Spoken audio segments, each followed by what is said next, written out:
तुम समझे क्या, वो एईपी हैं, इंचार्ज हैं यहाँ के। कई बार वो मेरे को तंज कसते थे। अरे तुम करोगे क्या, तुम कुछ नहीं करोगे, हम जानते ही हैं। संपादकों का मैं बड़ा भरोसेमंद था, लेकिन महिला मेरा- एंकर्स करके भी नहीं, मैं अपने सारे कलीग वो बात पानी लीजिए। अतीत की कड़वी यादें भी मधुर ही होती हैं। नमस्कार, मैं राणा यशवंत आपका स्वागत करता हूं और आप देख रहे हैं young Bharat. Sir sir sir sir sir sir यहाँ आप एंकर नहीं हैं, एंकर मैं हूँ। हमको लगा कि आप देरी कर रहे हैं तो मैं ही शुरुआत कर अब दूं। आपने हमेशा पर्दे के पीछे मुझे देखा है, तो आज जो लेकिन आज आगे देख कर बहुत अच्छा लग रहा है। नहीं तो आप भी जो है पर्दे के पीछे से निकल के आप आगे आए हैं। हाँ, इसमें कोई दो राय नहीं। हाँ, तो आज मैं हूँ पर्दे के पीछे से निकल के आगे आया हूँ, तो आज जो है चलिए, तो मैंने कमान आपके हाथ में दी। हाँ, इस नाते कि आप दुनिया की खबर देते हैं लेकिन अपनी खबर किसी को नहीं देते हैं, तो आज राणा जी की खबर दुनिया को मिलेगी। नमस्कार, मैं हूं विकास मिश्रा और आप देख रहे हैं यंग भारत। हमारे साथ हैं वरिष्ठ पत्रकार, बेहतरीन कवि और कई बार अगर मीडिया को अंधेरी गली कहा जाता है तो उस अंधेरी गली के चांद हैं राणा यशवंत जी। राणा जी, आपका बहुत बहुत स्वागत है। बहुत शुक्रिया विकास जी, बहुत शुक्रिया। पहला पॉडकास्ट है मेरा, बोहनी आपसे कर रहा हूँ, अब देखते हैं ये कैसा होगा। तो अब जब बोहनी की बात आई है तो चलते हैं शुरू से। धनबाद में आपका हुआ जन्म, पढ़ाई लिखाई वहीं हुई और उसके बाद में आप बीएचयू चले आए। मैंने सुना कि आप क्रांतिकारी बनना चाहते थे। दरअसल मैं ननिहाल में पैदा हुआ। मेरे नाना जी कोलियरी में काम करते थे और जब मैं पैदा होने को था माँ चली गई, तो धनबाद के पास झरिया जयरामपुर एक जगह है, तो नाना जी की नौकरी वहीं थी। तो मेरी पैदाइश भर है धनबाद की। अच्छा। उसके बाद में गांव आ गया, छपरा ज़िला बिहार का है, रामपुर कला मेरा गांव है। तो पढ़ाई लिखाई गांव में प्राइमरी स्कूल पर जो बोरा बिछा करके हम लोग करते हैं। उसके बाद मिडिल स्कूल, जहां पहली बार बेंच मिली बैठने को देखने को भी, हाई स्कूल, ये सब गांव का ही रहा। फिर मैं आईएएस में छपरा आया, फिर उसके बाद पटना आया, बीएचयू आया, उसके बाद आईएमसी आया और फिर नौकरी में आया। क्रांतिकारी वैसे जानते हैं विकास जी, क्रांतिकारी मोटे तौर पर हर आदमी होता है।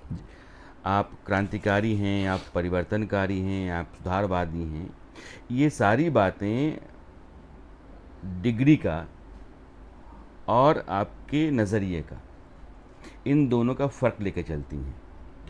एक आदमी जो क्रांतिकारी है, फ़र्ज़ कर लीजिए कि वो हार्डकोर लेफ्टिस्ट है जी। और वो कुछ भी बदलने के लिए कुछ भी करने को तैयार है। बाहर जो वो क्रांति कर रहा है, जब वो घर को लौटता है तो वो अपनी बेटी को बेहतर शिक्षा, अपने बच्चों को बेहतर शिक्षा देना चाहता है। अपने बच्चों की शादी भी उसी उम्र में करना चाहता है ताकि वो अपने पैरों पर कदम खड़ा हो पाएँ। तो जाहिर है कि अपने घर के भीतर आकर के वो एक प्रोग्रेसिव आदमी दिख रहा है, अच्छा। प्रगतिशील दिख रहा है और वो अपने कई नज़दीकी संबंधों में बहुत हद तक सुधारवादी भी होगा। तो ऐसा नहीं है कि एक आदमी जो क्रांतिकारी होता है, जैसे विकास जी अब बाहर गए, मैं जानता हूँ विकास जी बेहतरीन इंसान हैं और आप जब गाड़ी से जा रहे हैं, आपने देखा कि मेरी गाड़ी के आगे एक कार वाला है, उसने एक साइकिल वाले को धक्का मारा, उतर करके उसी साइकिल वाले को मार रहा है। तो लाजमी है विकास जी तो बहुत ज़हीन आदमी हैं, सबसे मिलजुल करके चलते हैं। उनके बारे में कभी कोई ऐसी राय नहीं हो सकती है कि वो कहीं किसी पर हाथ उठा दें या कहीं जा करके सीना चौड़ा करके खड़ा हो जाएं, लड़ भिड़ जाएं। लेकिन उस साइकिल वाले के लिए उस कार वाले के खिलाफ खड़ा हो जाते हैं और बाज़ार में वो पंगा कर देते हैं। तो विकास जी जो आम तौर पर एक प्रगतिशील आदमी हैं, समाजवादी सोच के आदमी हैं, वो वहाँ एक क्रांतिकारी आदमी के तौर पर दिख रहे हैं, एक थोड़े समय के लिए सही। जी जी। जब वो बहुत लंबे समय के लिए हो जाता है तो आप कहते हैं कि विचार में आप क्रांतिकारी हैं। तो हर व्यक्ति विचार के स्तर पर सर बदलता रहता है। हाँ, वो आपकी बात तो समझ में आ रही है, लेकिन जो आपके बारे में जानकारी मुझे है वो मैं आपको बताता हूँ। जब छात्र राजनीति होती है, नेताओं की नज़र ऐसे युवाओं पर होती है जो पूर्वांचल से आए हों, बिहार से आए हों और प्रतिभाशाली हों। तो प्रतिभा तो थी, एक प्रतिभा और आपके पास थी, आपकी हैंडराइटिंग बड़ी अच्छी है, हम लोग तो देखे हुए हैं।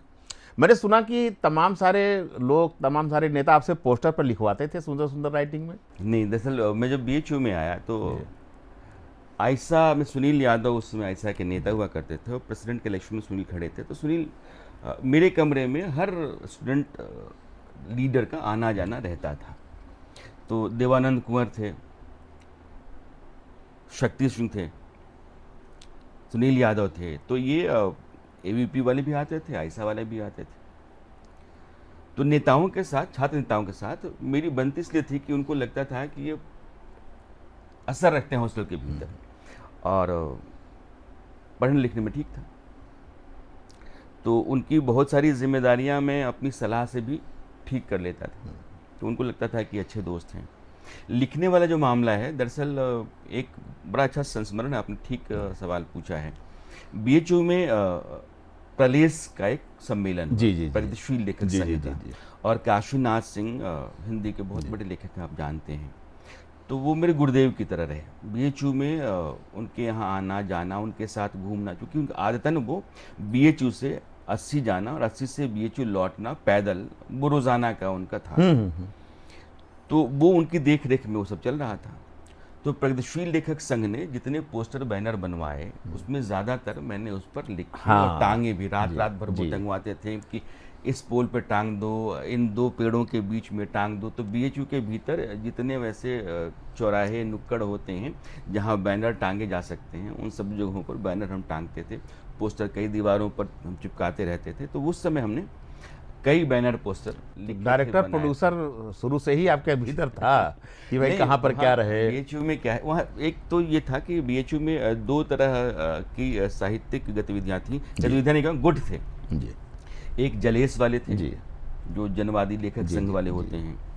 वो राजेंद्र यादव के जी, तहत जो लोग आए ना, जी। वो बहुत सारे लोग उसका हिस्सा थे। हालांकि कमलेश्वर भी थे, असगर वजाहत साहब, और प्रगतिशील लेखक संघ नामवर सिंह, काशीनाथ सिंह। और वो इसलिए जलसा था क्योंकि बच्चन सिंह जो हिंदी के बहुत बड़े बहुत बड़े, आलोचक थे, हाँ। तो बच्चन सिंह की 75वीं सालगिरह थी, जी।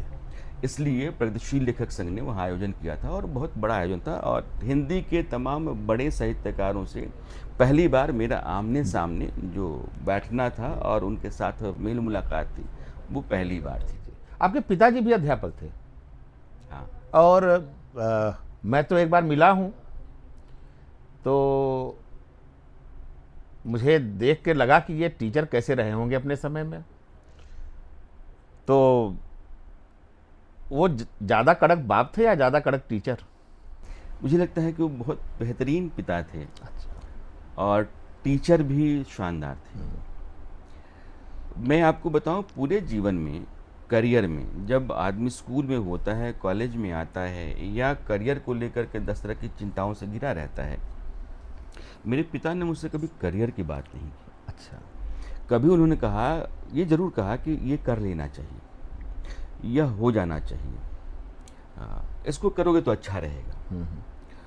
लेकिन एक होता है कि पिता का दबाव कि यही करो, और उस दौर में होता था ये दबाव, और डॉक्टर बनो, बहुत इंजीनियर बनो। बहुत अधिक। जी। और उन्होंने एक लेक्चरर, जो उस समय उनका वेतन 8,400 रुपये के आसपास था, उसमें से लगभग 2, सवा 2,000, 2,500 रुपये वो मुझे दे देते थे बीएचयू में। तो एक दफ़ा मैं घर लौट के गया, दिवाली के आसपास का समय था, तो अपने यहाँ तो चापाकल होता है, तो मैं पानी पीने के लिए गया, तो माँ ने चापाकल चलाया। हाथ धोने के लिए मैंने माँ के आंचल को पकड़ा, तो मेरा हाथ जो है उसके आंचल के आर पार हो गया, ओह। फटा था। ओहो। तो मैंने कहा, तुम दिवाली के समय ये क्यों फटा हुआ पहनी हो? तो बोली कि अरे अभी काम धाम है ना, इतना काम धाम है तो पुराना जितना है ना वो सब मैं सोच रहा हूँ कि पहन करके मैं निकाल दूँ। पापा सामने खड़े थे, बोले कि 8,000 में 2,200 रुपये, 2,500 तुम ही ले लोगे, तो साड़ी कहाँ से आएगी? वो बात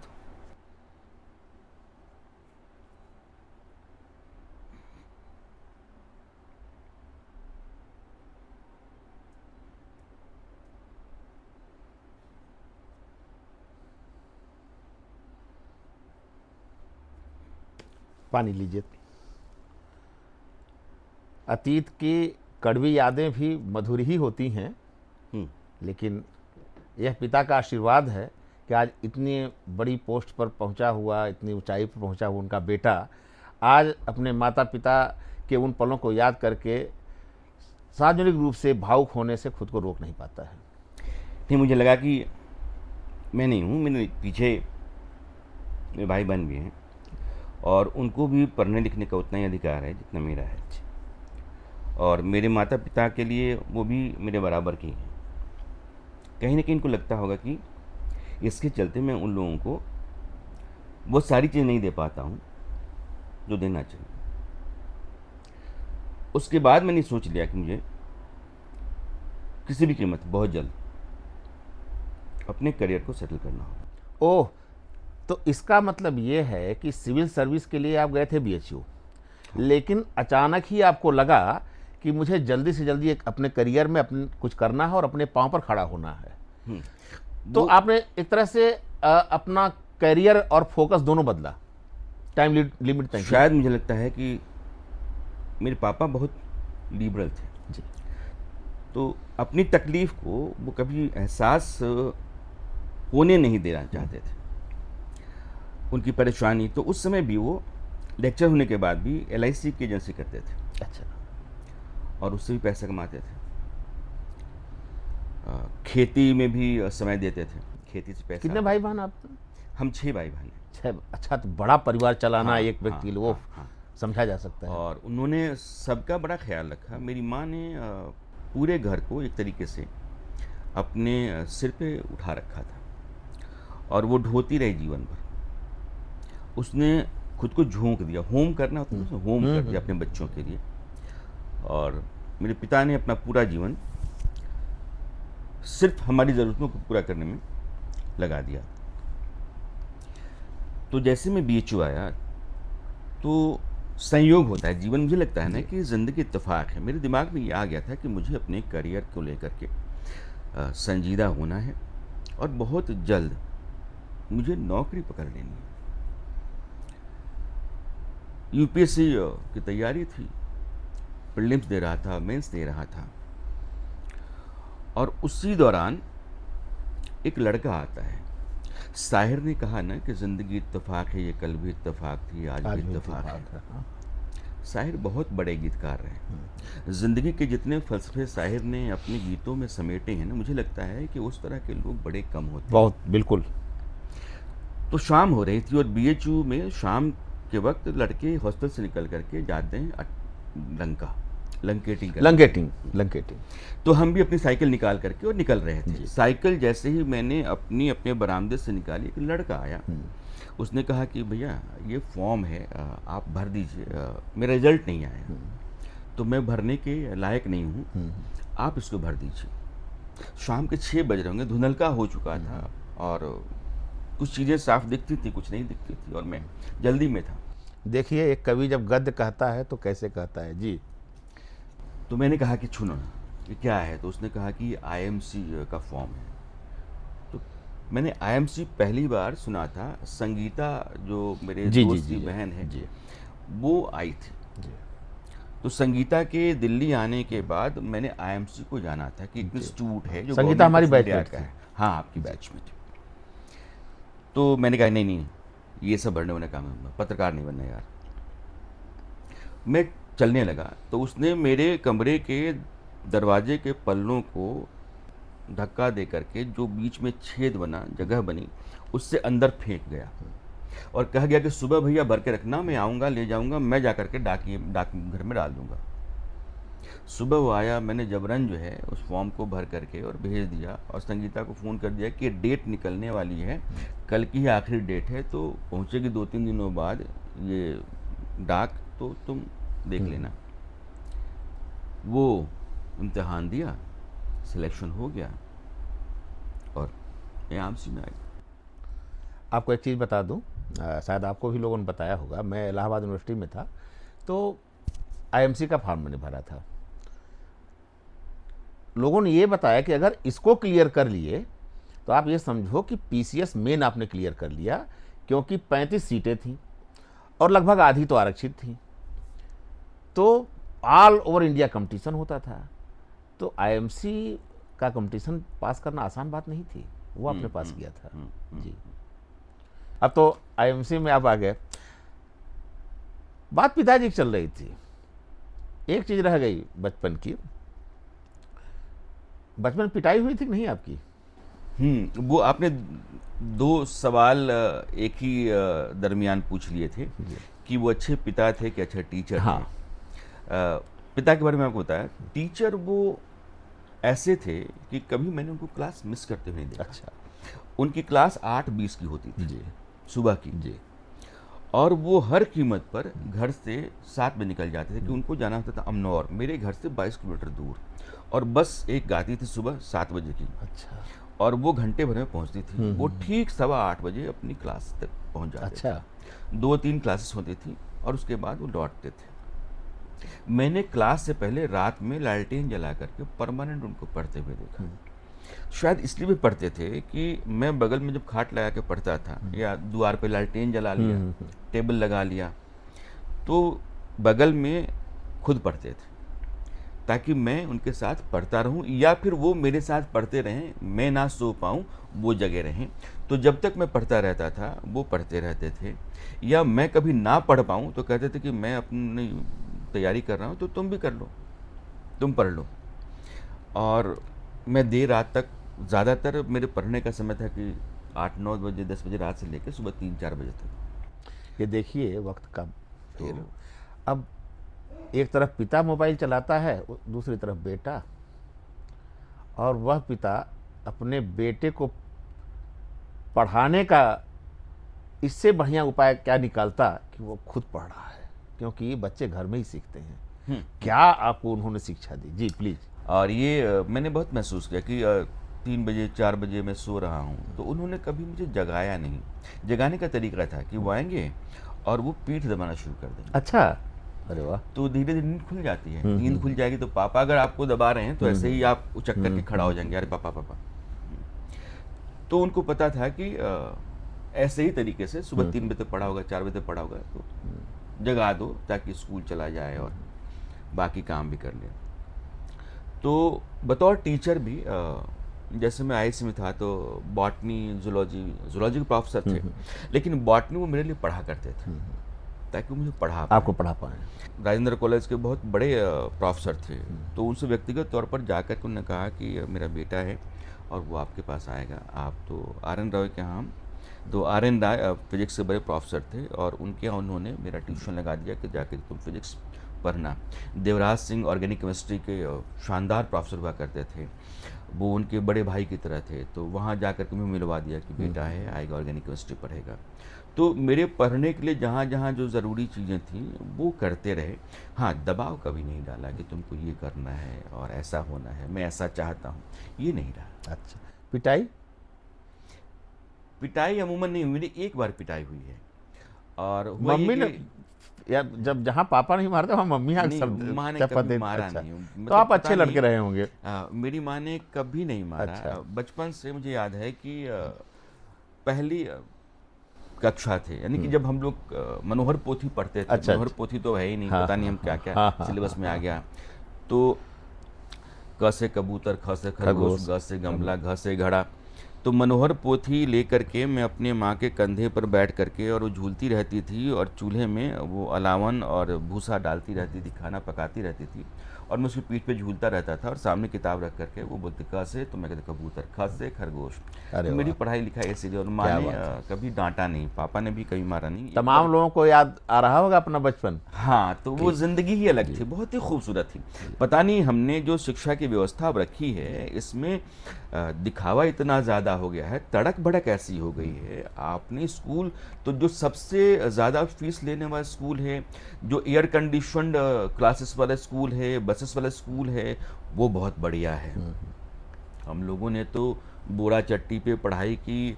बरसात में स्कूल का आधा हिस्सा तो टपकने ही लगता था। स्कूल से गांव आते आते तो खेत भर का सारा पानी घुटने तक और सर तक हम लोग उठा लेते थे। तो वो ज़िंदगी जो है, दरअसल आपने जीवन जिया, वो अपने आप में भी एक शिक्षा है। इन लोगों को पता ही नहीं चलता है कि खेती कैसे होती है, हम लोगों ने किताब गेहूं काफी क्या है। पढ़ा, हाँ। हम लोग खेत खलिहान भी पढ़े। गेहूं क्या है, धान क्या है, अरहर क्या है, मक्का क्या है, पटसन क्या है, अरे आपने देखा ही नहीं है। आधे स्कूल में आधे रास्ते तो आप मटर की छीमियाँ मतलब तोड़ते और उनको खाते हुए निकल जाता था। चने के लौटते समय चने के खेत से आपने 3 झाड़ उखाड़ लिया और आप घर पहुंचते पहुंचते आप खा करके आ गए। ना खेत वाला बोल रहा है और ना वो खेत वाले का बेटा जो साथ में चल रहा है वो कुछ कह रहा है। तो ज़िंदगी एक अलग तरह की थी। हम बहुत बदलाव का शिकार हो गए हैं और ये बदलाव जो है ये बेहतर नहीं है कहीं शिक्षा के लिए तो बहुत गड़बड़ है। मैं मार आपने कहा कि खाई या नहीं खाई। एक बार क्या हुआ कि शाम हो गई थी और मेरे दादाजी दरअसल गंडक प्रोजेक्ट में काम करते थे। अच्छा। तो वो जब लौटे शाम को तो उन्होंने कहा था कि जब तुम स्कूल से आ जाना, खेल के आ जाना, तो गाय को दाना पानी दे देना, मतलब भूसा चोकर पानी डाल करके आप उसको नाद में दे दो ताकि वो खा ले। जब वो आए और मैं भी स्कूल कहीं से खेल करके दौड़ा दौड़ा आ रहा था तो गाय हाँक रही थी, बोल रही थी, और वो आए, गाय से उनका बड़ा लगाव था। उन्होंने देखा कि छटपटा रही है, भूखी है, और मैं सामने आ गया। उन्होंने कहा कि तुमने कुछ दिया नहीं खाने को? मैंने कहा बाबा हम अब गए नहीं, हाँ हम खेले चल गए नहीं। निकाले जूता और कुछ नहीं तो 8-10 तो मारे होंगे। उसके बाद से मैंने कभी मार नहीं खाई। चलिए, तो आप आगे भी मार नहीं खाए। जो घर में एक बार मार खा लेता है तो कभी मार खाता नहीं है। और अब आइए, आईएमसी आपने कर लिया। उस समय प्रिंट मीडिया भी था, इलेक्ट्रॉनिक मीडिया पैदा हो रहा था, बल्कि थोड़ा थोड़ा बढ़ रहा था आगे। इलेक्ट्रॉनिक मीडिया में जी में कैसे आए आप? जिंदगी इत्तेफाक है। अच्छा, फिर हुआ ये कि रामजी लाल जांगीड़ हम लोग जी, के जी। पोस्ट डायरेक्टर थे, आप जानती हैं, आज भी हैं। हाँ, ईश्वर करे कि वो और रहे सदाई हों। सतायु हूँ। हाँ, तो वो मुझे जानते थे कि ये बहुत लापरवाह है, अच्छा, लेकिन प्रतिभा है इसमें। तो मुझे कई बार वो मेरे को तंज कसते थे, अरे तुम करोगे क्या, तुम कुछ नहीं करोगे, हम जानते ही हैं।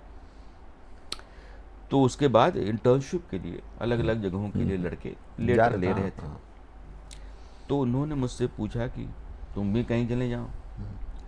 तो मैंने कहा सर मैं कहाँ जाऊँ? जहाँ जाना हो जाओ, वहाँ से पूछो, हम तुमको लेटर देंगे।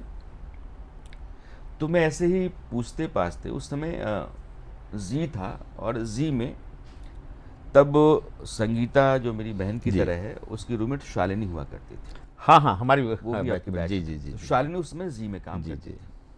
तो जी मैं जानता था, तो मैं जी चला गया। जी गया तो मैंने जो लड़की थी रिसेप्शन पे उससे कहा कि मैं आईएमसी से आया हूँ, मुझे इंटर्नशिप करनी है, यहाँ के संपादक से मिलना है। तो पहले राधिका भट्ट थी, वो आई।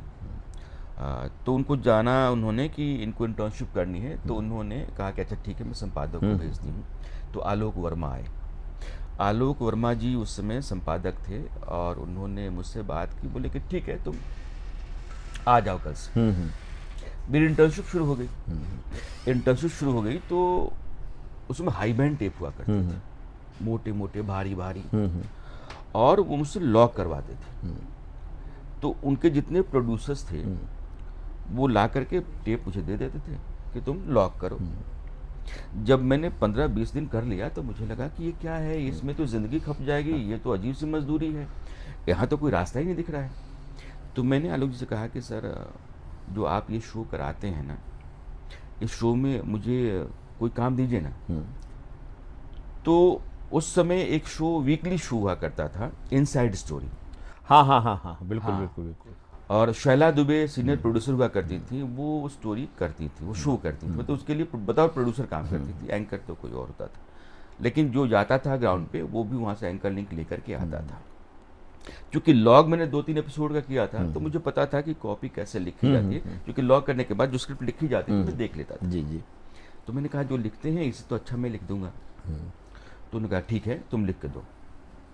तो मैंने स्क्रिप्ट बाकायदा बैठ करके लिखी। लिखने के बाद उनके टेबल पर मैंने स्क्रिप्ट रख दी, मैं चला गया।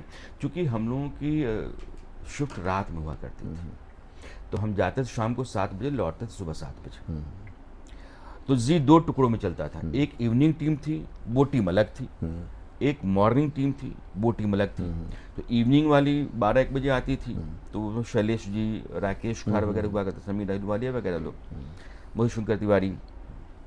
और नीचे वाली जो टीम थी रात वाली, उसमें अभिसार शर्मा, सिद्धार्थ शर्मा, मैं, आकाश सोनी और आलोक वर्मा, फिर बाद में सूर्यकांत बाली जी आगे संपादक होकर के। नवार तो टाइम से आलोक गए थे वर्मा ने स्क्रिप्ट मेरी देखी, वो दिन में आया करते थे।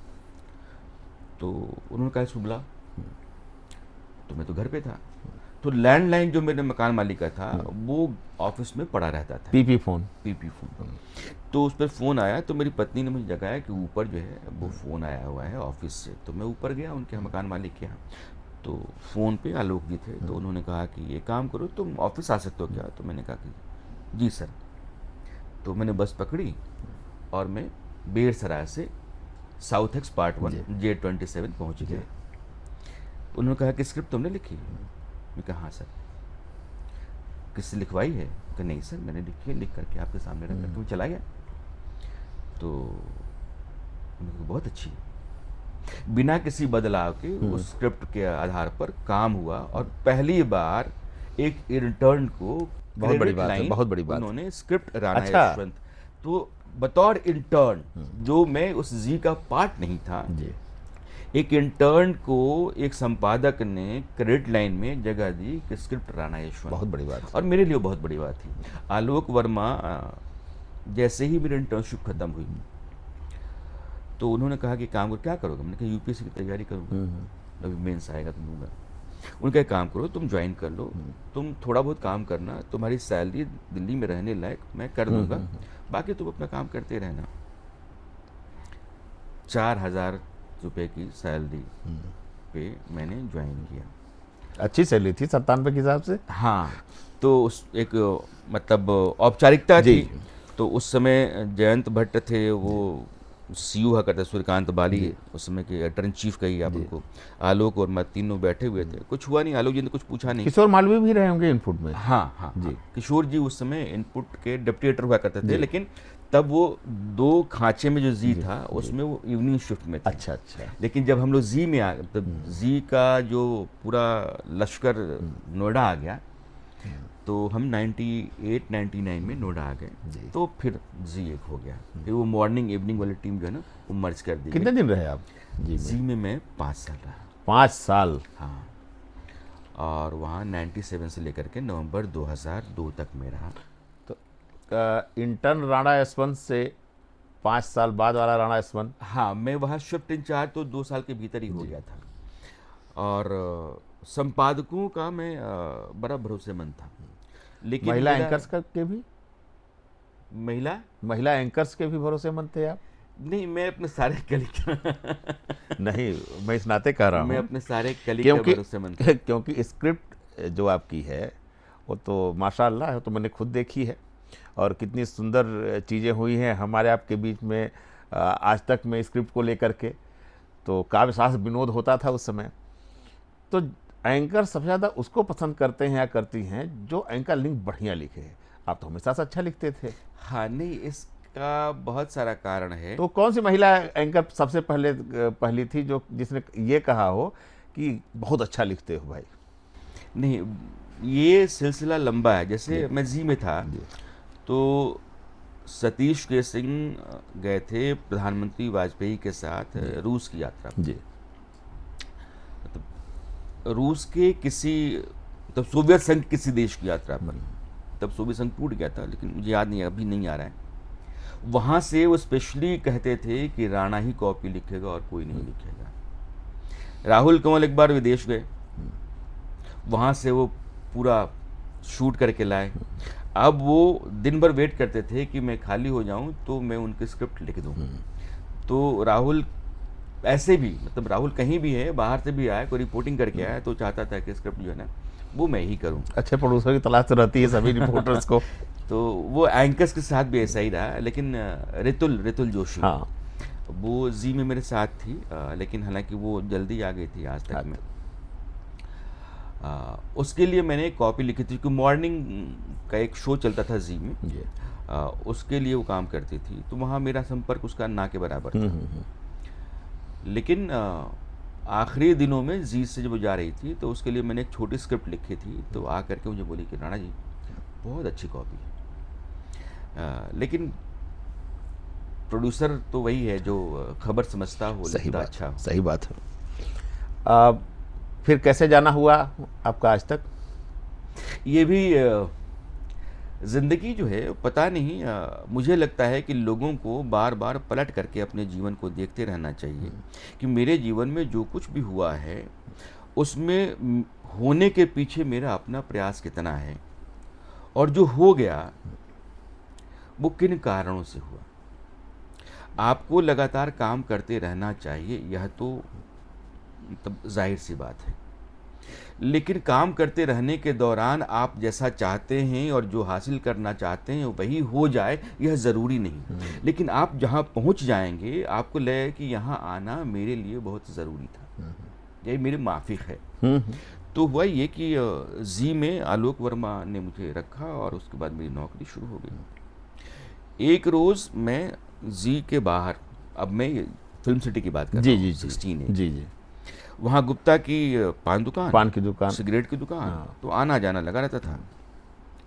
विनोद कापड़ी मेरे आउटपुट के बॉस हुआ करते थे, और विनोद कापड़ी कोई हिंदी की खबर आई थी, या तो कोई ज्ञानपीठ मिला था या कुछ था, तो हम हिंदी के कुछ साहित्यकारों के साथ फ़ोनो कर रहे थे। अच्छा। तो मैंने चित्रा मुदगल जी को फ़ोन किया था उस समय, और उस समय मुझे याद है कि चित्रा जी का ही नाम लिया था, चित्रा मुदगल जी को मैं फ़ोन करता हूँ, लेकिन बात हो नहीं पाई, तो वो नाराज़ हो गए। तो थोड़ी बहुत अनबन मेरी उनकी हुई। अच्छा। और वो 2-3 दिन तक तनी तनी सी थी।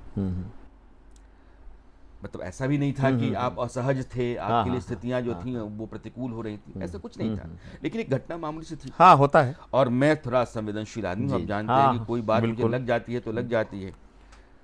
आज मेरे बहुत अच्छे दोस्त हैं विनोद के साथ कभी मेरी अनबन नहीं हुई, लेकिन वो ऐसा वाकया था कि मैं बाहर घूम रहा था, सिगरेट पी रहा था, और उस समय नया नया फ़ोन चल रहा था, 2002 का वक्त। हाँ। एक नोकिया का छोटा सा फ़ोन लेके मैं भी घूम रहा था।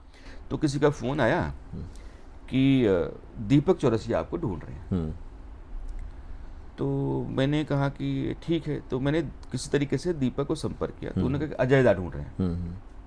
अजय चौधरी उस समय आज तक में डिप्टी न्यूज़ डायरेक्टर हुआ करते थे, उदय शंकर न्यूज़ डायरेक्टर थे। तो उदय शंकर उन दिनों साउथ अफ्रीका के दौरे पर थे। तो अजय चौधरी से मिलने के लिए मैं गया तो 4th फ्लोर या 5th फ्लोर पर हमको एक कमरे में ले जाया गया। तो जी कृष्णन सीयू हुआ करते। अच्छा। और कोने में दीपक चौरसिया, रजनीश शाहूजा बैठे हुए थे।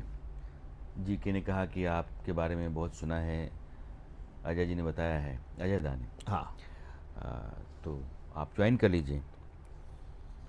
तो आज तक मैंने 25,000 रुपये वेतन पर ज्वाइन कर लिया 2002 में, और उसके बाद आज तक से एक अलग तरह का सिलसिला शुरू हुआ। 2011 तक रहे आज तक में आप? 2011 तक। अच्छा, आपको एक मज़ेदार बात बताऊं, आज तक में बहुत सीनियर लोग थे। कहने का अर्थ ये है, दिखते सीनियर थे लेकिन पोस्ट जूनियर थी। आप दिखते जूनियर थे, आपके पास जो है पोस्ट सीनियर थी। ये बहुत मज़ेदार बात बताऊं, मैं जब पहुंचा प्रोड्यूसर बन के, तो मैं आपको देखता था, और नाइट शिफ्ट हमारी होती थी, तो मैं आता था और आप जाने की तैयारी कर रहे होते थे। तो आप जो है वो डायरी लेते थे और सुप्री के पास जाते थे और लौट के आते थे कि रात में ये चीज़ें बननी है। तो हमने एक दिन पूछा सर्वेश से कि ये कौन है, तो उन्होंने कहा ये राणा जी हैं। हम कहा क्या हैं, तो बोले असिस्टेंट हैं। तो मैंने समझा असिस्टेंट प्रोड्यूसर। हमने कहा एक दिन, 2-4 दिन बाद हम कहा एक दिन देखना ये लड़का बहुत आगे जाएगा। किसकी बात कर रहे हो? हमने कहा कि राणा यशवंत की बात मैं कर रहा हूँ। वो लड़का उठता है सीट से, सुप्री के पास जाता है डायरी लेकर के, और डायरी पर नोटिंग लेता। उस आदमी के पास पूरा रिकॉर्ड रहता है हर चीज़ का, अभी इस पोस्ट पे। तो उन्होंने कहा अरे तुम समझे क्या, वो एईपी हैं, इंचार्ज हैं यहाँ के। तो ये शुरू की बात थी। तो अब वहाँ अगस्त अरुणाचल थे जो ऑलरेडी आपसे 10 साल सीनियर लगते थे। तो ये था, और आज तक का तो माहौल ही अलग था, और हम भी उसको याद रखते हैं। लिखने पढ़ने का माहौल होता था। नहीं, आज तक ने बहुतों को संवारा जी। मैं जी से आज तक में गया तो जी में अभी अभी नया नया कंप्यूटर सिस्टम आया था, लेकिन हाथ से लिखने वाली ही परंपरा चल रही थी। वहाँ गया तो बाकायदा ऑक्टोपस था। अब आप न्यूज़ रूम में ऑक्टोपस के जरिए चलेंगे तो हुआ कि आप रन डाउन पे बैठेंगे। रन डाउन तो समझ में नहीं आ रहा था कुछ, तो सिखाया गया। तो 8:30 बजे मेट्रो न्यूज़ जाता था। जी। आशुतोष मेट्रो न्यूज़ पढ़ने के लिए बैठे। मैं रन डाउन पे हूँ, 4th फ्लोर का मामला, पीछे एंकर बैठा हुआ है, आप आगे बैठे हुए हैं। तो जब हेडलाइन हिट कर गया तो अंदर से जो प्रोड्यूसर था, मुकुल था शायद जी, तो मुकुल ने आवाज़ लगाई, अरे पैकेज कहाँ है? तो मेरे पास दौड़ करके आउटपुट के तमाम लोग आए। तो उसमें पता नहीं 4-5 लोग आए, हड़कंप मच गया, सब लोग इंडस्ट्री में भागने लगे। मैंने कहा कि लगा तो दिया सब कुछ, ये गड़बड़ कहाँ होगी? तो वो कि कमिट कहाँ हुआ है, कमिट। तो मैंने कहा कमिट क्या होता है? हमने तो पूल से क्लिप उठाया, रन डाउन में डाला, बात खत्म हो गई। तो उसके बाद सुप्रिया जो है उन्होंने अपने हाथ में कमान ली, वो खुद मुझे हटा करके बैठे और वो फीड रूम के साथ पहले ये कमिट करो, वो गया। तब तक उन्होंने एक लाइव फोनो लगवाया शिशिर जोशी का। शिशिर जोशी तब मुंबई में ब्यूरो हेड हुआ करते थे। तब तक दूसरा पैकेज कमिट हुआ, तीसरा हुआ। तो मुझे लगा कि हाँ अरे यार ये कमिट करना जो मतलब ये आईडी जब तक नहीं आता है तब तक इसका कोई मतलब नहीं है। तो नए नए लोग हम, बिल्कुल अलग तरह का सिस्टम, लेकिन उसी आज तक ने बहुत कुछ दिया। जी। सुप्री कैसे? सुप्रिया को मैं मानता हूँ कि मेरा जो ज़ाती अनुभव है पूरे टीवी इंडस्ट्री में, जब से न्यूज़ इंडस्ट्री है टेलीविज़न की, उतना बड़ा संपादक, और कई मायनों में कहता हूँ खबर की अपनी समझ, लेकिन संपादक संसाधनों का कितना सही और सही समय पर इस्तेमाल कर रहा है, ये उसकी बहुत बड़ी खूबी होनी चाहिए। पेशेंस बेइंतहा है सुप्रिया। अद्भुत। सुप्रिया को कब कौन सी खबर करनी है उसकी प्लानिंग, उसमें सुप्रिया का कोई जोड़ नहीं है। और सुप्रिया समय के साथ साथ टेक्नोलॉजी के लिए अपने आप को तैयार करते चले गए। तो सुप्रिया में जैसे मैं पहली बार जब आज तक में गया तो 2-4-5 महीनों के बाद बारिश हो रही थी। तो इंडिया गेट पर उन्होंने ऋतुल जोशी और राहुल कमल को भेजा कि तुम लोग वहाँ जाओ, बारिश में वहीं से हम लाइव करेंगे। तो छाते में दोनों खड़े हो गए। छाते के भीतर से वो बरसात की एंकरिंग और बारिश कहाँ कैसे प्यार हुआ इकरार हुआ टाइप। तो जब वो खत्म होने लगा तो सुप्रिया है कि ऐसा है कि प्यार हुआ इकरार हुआ गाना निकालो और उसको पीछे से बजा देना क्लोज होने से पहले। और उसके बाद वो जो क्लोज हो रहा था तो उन्होंने प्यार हुआ इकरार हुआ। तो ठीक है, एक होता है कि आप कंटेंट का ट्रीटमेंट कैसे करते हैं, ट्रीटमेंट करने का तरीका, कंटेंट को समझना, उसके कितने टुकड़े हो सकते हैं, वो कितना बड़ा हो सकता है। कंपटीशन है तो कंपटीशन में अपने आप को आगे रखने के लिए कहाँ से क्या क्या चीज़ें जुटाई जा सकती हैं, जमाई जा सकती हैं, बढ़ाई जा सकती हैं और चैनल को उस लीक पर आगे ले जाकर जा सकता है। सुप्रिया इस मामले में बेजोड़ हैं और मैंने मोटे तौर पर टीवी अगर किसी सीखा तो सुप्रिया से सीखा। मुझे भी लगता है बहुत कुछ सीखा आपने, बहुत कुछ। आपने वीडियोकॉन टावर के छत पर एक बार पारूद सानन को खड़ा किया था बरसात में। तो अच्छा, सुप्रिया के साथ एक खास बात है जो मैंने देखा कि आदमी कमियों को छिपाता है। सुप्रिया जहाँ जो चीज़ उनके विषय का नहीं है वो बाकायदा बताते बिल्कुल नहीं, उसका एक्सपर्ट कोई और है। मैं आपको 2-3 बातें बताऊँ। जैसे सुप्रिया कॉपी में सुप्रिया कॉपी को हाथ ना कोई मतलब नहीं, हाँ लिखना ही नहीं। तो एक बार आशुतोष आए और आशुतोष के हाथ में 4-5 पन्ने थे। पुष्पा भारती ने अमिताभ बच्चन के बारे में संस्मरण लिखा था। अच्छा अच्छा, हाँ। धर्मवीर भारती के यहाँ वो बचपन में आया जा करते थे, तो अमरूद के पीछे पेड़ थे, अमरूद के पेड़ों पर चढ़ करके और अमिताभ बच्चन अमरूद तोड़ा करते थे दोपहर में। तो वो जो वक्त गुजरा था उसको पुष्पा जी ने लिखा था और वो अच्छा संस्मरण था। तो लेकर के आया सुप्रिया के पास, सुप्रिया यार ये है तो बहुत बढ़िया स्टोरी बन जाए। तो बोले कि राणा को दो, राणा को दो, वो तुरंत कुछ करेगा इसका। तो मैंने पढ़ा तो मुझे लगा कि ये तो बहुत शानदार है। तो फिर मैंने ग्राफिक्स डिज़ाइन की, कहानियों में उसको तोड़ा और वो 10 कहानियों का एक सिलसिला सा बन गया, पूरा हाफ एन आवर शो का। और वो इतना बेहतर था कि आशुतोष ने अगले दिन आके मुझसे कहा कि राणा जी तो आप नहीं होते ना तो ये ऐसा नहीं हो सकता था, ये बहुत मजबूत कंटेंट है, बहुत बढ़िया है। एक बार क्या हुआ कि नकवी जी अपने कमरे से निकले। नकवी जब न्यू डायरेक्टर हुआ करते थे, तो उदय शंकर के जाने के बाद 2004 में नकवी जी आ गए थे। तो उन्होंने तुरंत जो है ना प्रिंट आउट पकड़ाया मेरी लिखी हुई कॉपी का। तो देश के जो बड़े बड़े लोग थे उनकी प्रेम कहानियाँ थी। तो उसमें नीता अंबानी, मुकेश अंबानी की प्रेम कहानी भी थी। इन्फोसिस के फाउंडर और उनकी बीवी की प्रेम कहानी, नारायण मूर्ति, सुधा मूर्ति। हाँ, सुधा मूर्ति, नारायण मूर्ति। तो मैंने माहौल से शुरू किया था कि एक शाम थी और ठंडी हवा बह रही थी और नदी के किनारे जब लहरें जो हैं वो हल्का हल्का हिचकोला खा रही थी, 2 लोग जो है उस नदी किनारे पर क्या कुछ बात है। ऐसे ऐसे तो सुप्रिया ने पढ़ा, पगला गया कि अरे क्या शानदार लिखा है यार। तो नकवी जी को उन्होंने दिया कि वो राणा ने कॉपी लिखे, देखे दे क्या शानदार है। सुप्रिया में ये है कि वो आपने जो किया है उसका क्रेडिट आपको ही देंगे 100% और भरपूर भरपूर। आप जिस लायक हैं वो जिम्मेदारी आपको मिलेगी और वो हक भी आपको मिलेगा। बिल्कुल। तो बहुत सारे मामलों में बहुत ईमानदार हैं सुप्रिया।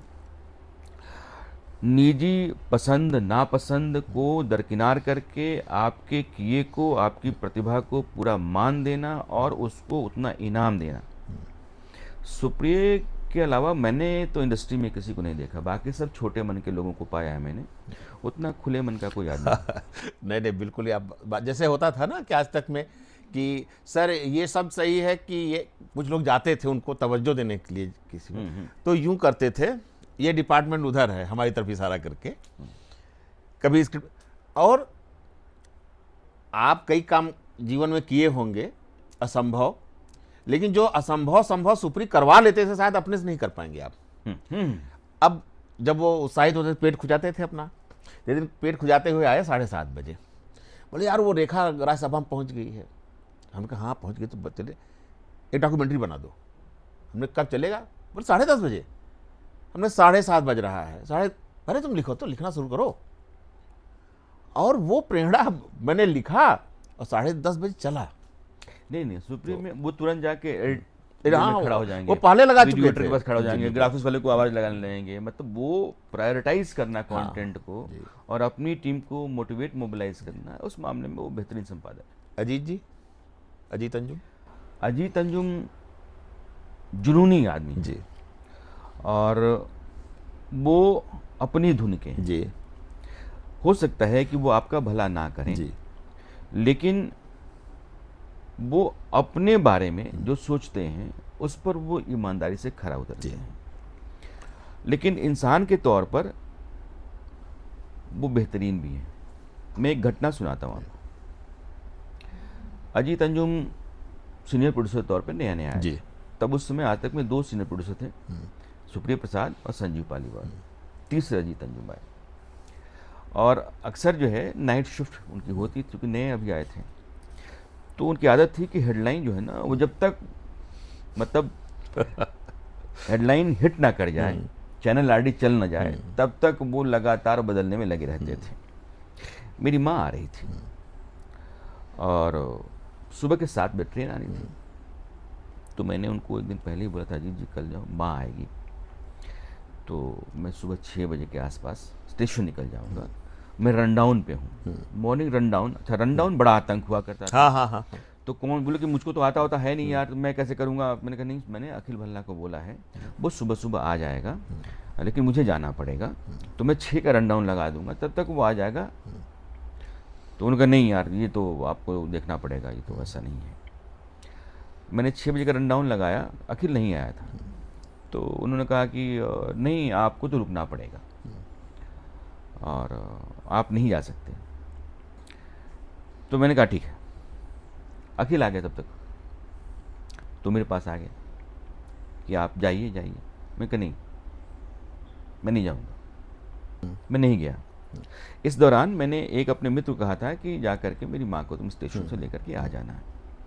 8 बजे जब मेरी शिफ्ट खत्म हुई सुबह के, तो मैं निकला। जब आप पंचकुइया रोड से आते हैं और आप सीपी में घुसते जी। हैं तो पेट्रोल पंप जो है पड़ता है दाईं तरफ। दाहिनी तरफ, हाँ। मैं बाईं तरफ में गाड़ी रोक करके और मोबाइल में अपना त्याग पत्र यानी कि रेजिग्नेशन टाइप किया। मैंने कहा कि ये मेरा त्याग पत्र है, अगर मैं अपनी माँ को लेने नहीं जा सकता हूँ तो ऐसी नौकरी मुझे चाहिए ही नहीं, इसको आप आगे एचआर को बढ़ा दीजिएगा। उनका तुरंत फ़ोन आया, आप कहाँ हैं? आप देखिए, ऐसा मत कीजिए, आप मेरी बात समझिए, मुझे नहीं आता है, लेकिन चूँकि अखिल आ गया था, मैं आपको बोल रहा था कि आप चले जाइए। वो गाड़ी उठा करके और सीपी मेरे पास आ गए। आधे घंटे तक उन्होंने ज़िंदगी की जद्दोजहद, परेशानियां, मुसीबतें जीवन की जो होती हैं मुझसे डिस्कस करते रहे। बोले कि मैं बहुत शर्मिंदा हूँ, लेकिन अखिल के आ जाने के बाद मैं चाहता था आप चले जाएं, लेकिन आप ऐसा मत कीजिए। तो वो भी उनका एक चेहरा है और मुझे लगता है कि बतौर इंसान वो ठीक है। आदमी की अपनी अपनी प्रकृति होती एक बार है। तो मैंने सुना है कि आपको इतना काम दे दिए कोई बहुत जिम्मेदारी पूर्वक, मैं जिम्मेदारी भरा, कि आप रात में घर नहीं गए और फिर देखते देखते आप कई बार आपको झपकी आ जाती, सो जाते थे आप। नहीं, अजीत जी में तो क्या था कि उन्होंने सोच लिया कि ये करना है तो वो करना है। तो बोले राणा जी इसको करना है यार, ये तो हो ही जाना चाहिए। अच्छा, उस समय क्या होता है ना कि आप जिस आदमी को देते हैं आपका यकीन वही रहता है कि ये तो कर देगा। सामने वाले के पास अपनी कई प्रॉब्लम्स हैं। तो मैंने ये सब सीखा कि जब तक आप अपने टीम के, अपने कलीग के साथ ज़ाती तौर पर, निजी तौर पर बहुत नज़दीकी संबंध नहीं बनाते हैं कि परिवार में क्या है, दिक्कतें क्या हैं, मुसीबतें क्या हैं, तुम किस स्थिति में हो, तो आप उसको समझ नहीं पाएंगे। तो मैंने अपने जीवन में आगे जितने लोगों को नौकरी दी, जितने लोगों को अपने तहत काम करने के लिए कहा डायरेक्ट तौर पर, क्योंकि वो नीचे तो बहुत सारी टीम होती थी, लेकिन जो आपकी कोर टीम है उनके साथ मैंने पारिवारिक संबंध बना करके रखा कि उसकी जो ज़ाती ज़िंदगी है उसको समझ पाऊँ, ताकि उससे मैं कितना काम ले सकता हूँ यह मैं तय कर पाऊँ। इसका तो मैं गवाह हूँ। अजीत जी हाँ, तो अजीत जी के साथ ये है कि वो थोड़ा जुनूनी है जी। लेकिन प्रोफेशनली वो कहीं ना कहीं बहुत ईमानदार है। हाँ, निश्चित रूप से। और एक जैसे कहते हैं ना कि वो मर्द आदमी है, हाँ, तो वो उनमें है। अगर उनकी बात चले तो मैं भी उनके साथ काम कर चुका हूँ, सुप्रीम उनके साथ, दोनों साथ। आप समझिए और कि एक आदमी जो प्रोडक्शन हाउस से आया है आज के जैसे चैनल में, जी। और उस चैनल में उनके लिए हर चीज़ नहीं थी और सब कुछ सीखना, मतलब बच्चों की तरह हेडलाइन लिखने के लिए अखबार लेकर बैठते थे और उसका हेडलाइन उसमें से छाँट छाँट के खुद लिख करके उसको मांझते रहते थे। अरे वो इंटर्न की तरह कई बार पैकेज कटवाना शुरू कर देते हाँ, थे। तो क्या लगा है? ये जुनून है। चलिए, अब उनके बारे में अगर चर्चा छिड़ गई तो 1 घंटा तो वो ले जाएंगे, क्योंकि अद्भुत अद्भुत कहानियां हमारे पास भी हैं, आपके पास हैं। आज तक में सुप्री चले गए थे और एक तरह से चार्ज आपके पास था। आप और अखिल भल्ला दोनों लोग समान पद था, किसी को आउटपुट का चार्ज दिया नहीं गया था, लेकिन ऑपरेट आप कर ही रहे थे। और उस समय संक्रमण का काल था, बहुत सारे लोग प्रसून जी के साथ चले गए थे और बहुत सारे लोग न्यूज़ 24 चले गए, मैं भी उनमें से एक था।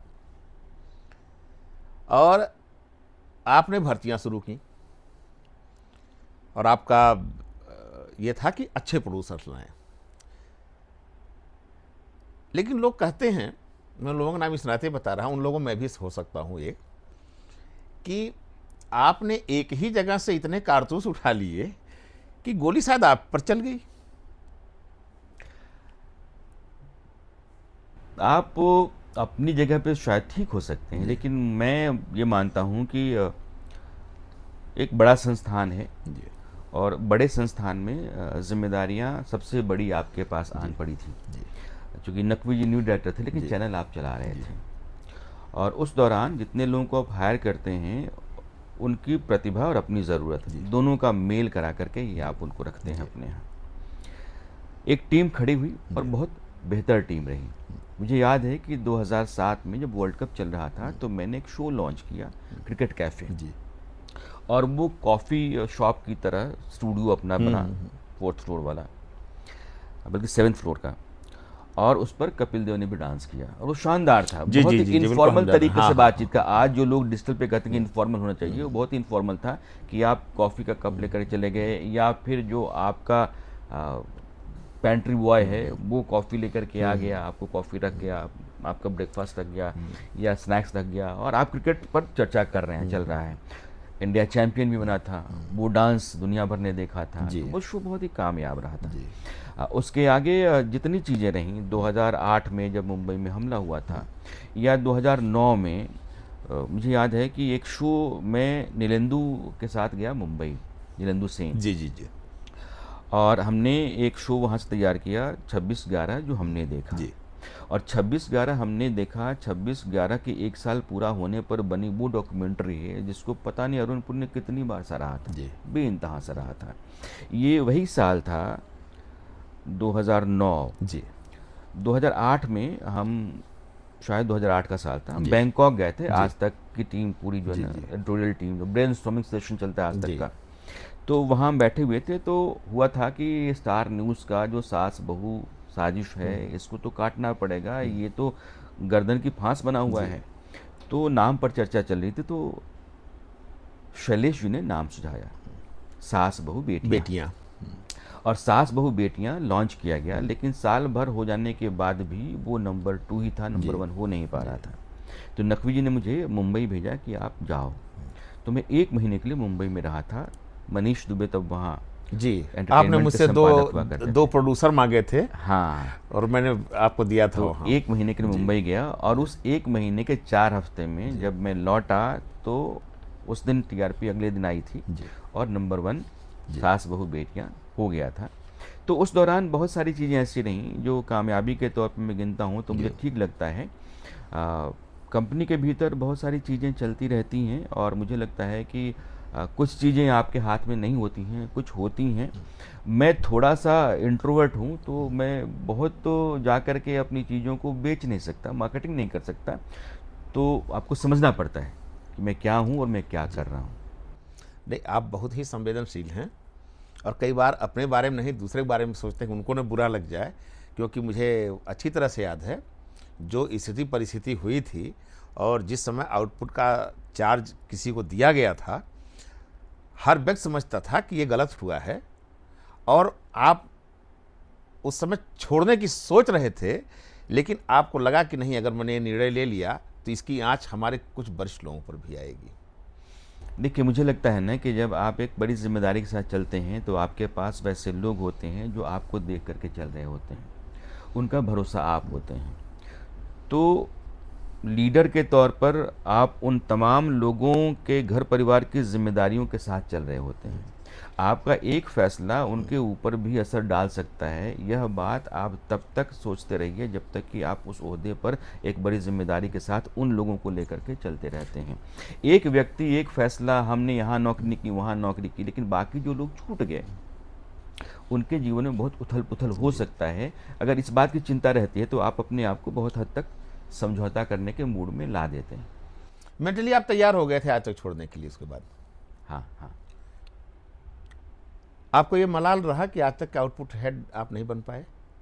नहीं, आज तक ने मुझे जितना कुछ दिया, मुझे लगता है कि 2007 के बाद से जिस तरीके से एक्सपोजर मिला, जितने एक्सपेरिमेंट्स हमने किए, जो आज तक की टीम ने इज्जत बख्शी ना, मुझे लगता है कि बहुत कम लोगों के नसीब में ऐसा आया। एक और मलाल, इस बात का कभी मलाल रहा कि आप संजय सिन्हा से काम नहीं कभी करवा पाए? संजय के साथ क्या है कि संजय एक मज़ेदार इंसान है। संजय के पास अपनी काबिलियत है, लेकिन संजय दफ्तर की जिम्मेदारियों को अपने सिर पर लेकर के नहीं चल सकते हैं। तो संजय को मैं कई बार कहता, तुम ठेकेदार आदमी हो, तुम अपना ठेका बांटते थे रोज, हाँ, और सीनियर प्रोड्यूसर काम करता है, तो यही उनका डायलॉग था। ठेका जो है वो किसी न किसी को पकड़ा के चलता रहता था। और इसमें कई बार मैंने कहा कि काम तो तुम्हें करना पड़ेगा।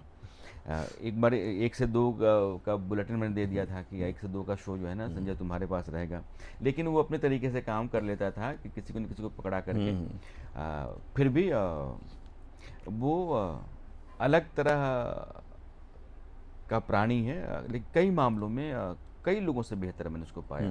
अब दफ्तर के बाहर अगर संजय से मिलते हैं और संजय की ज़िंदगी में घुसते हैं, उससे बात करते हैं, तो वो अलग है। वो अलग कुछ लोगों में बहुत सारी खामियां होती हैं, कुछ लोगों में खूबियां होती हैं, जगह जगह पर उनका मतलब हो जाता है। तो महुआ में आप गए तो सही समय पर गर्म लोहे पर चोट की थी तिवारी जी ने, या कोई बहुत अच्छा ऑफर लेकर गए थे आपके पास तो आपने आज तक छोड़ा? हाँ, मेरी स्थिति आज तक में बहुत मजबूत लोगों में से, जी, तो उसमें कोई दो राय नहीं। और मैनेजमेंट के साथ भी मेरा अच्छा था। लेकिन जब मैं तिवारी से मिला तो तिवारी जी दरअसल 10 न्यूज़ चैनल लेकर के आने वाले थे। उसमें एक नेशनल न्यूज़ चैनल था और बाकी रीजनल चैनल, और महुआ अपने आप में एक बड़ा ब्रांड था। तो जितने लोग भोजपुरी वाले हैं उनको तो पता था कि महुआ बड़ा ब्रांड है। तो मुझे कोलकाता ले गए। जो बिल्डिंग उनकी थी वहाँ और जो खर्च था वो शाही था, आलीशान था। मुझे लगा कि इस आदमी ने इस तरह का खर्चा क्यों किया है, तो कुछ निकलना तो चाहिए। तब उनका बांग्ला भी अपना एक चल रहा था। सौरव गांगुली वाला शो शुरू हो गया था। एग्जैक्टली जी, वो शो कौन बनेगा करोड़पति की तरह का शो हाँ। उनके यहाँ शुरू हो गया था। बांग्ला में वही सेम चीज था, बांग्ला में चल रहा था। तो मुझे लगा कि इसमें संभावनाएं बहुत हैं, और तिवारी जी जब अपनी चीज़ें रख रहे थे तो उसमें उनकी क्लैरिटी थी। आदमी बातचीत में भी बहुत ज़हीन किस्म के लगे। तो हमने कहा कि ठीक है, आपके पास चैलेंज लेने के लिए है। जीवन में एक जगह बहुत ठहर करके रहने का मतलब ये है कि आप अपनी तरक्की के साथ नाइंसाफ़ी बेईमानी कर रहे हैं तो आपको निकल जाना चाहिए। मुझे कभी किसने कहा था कि देखिए, जब 3 तरह के चरित्र होते हैं, एक समंदर का होता है, वो लेता रहता है, लेता रहता है, लेता रहता है, तो उसका पानी खारा होता है। ओह, एक नदियों का होता है जो देती रहती हैं, देती रहती हैं, देती, तो वो मीठा होती है।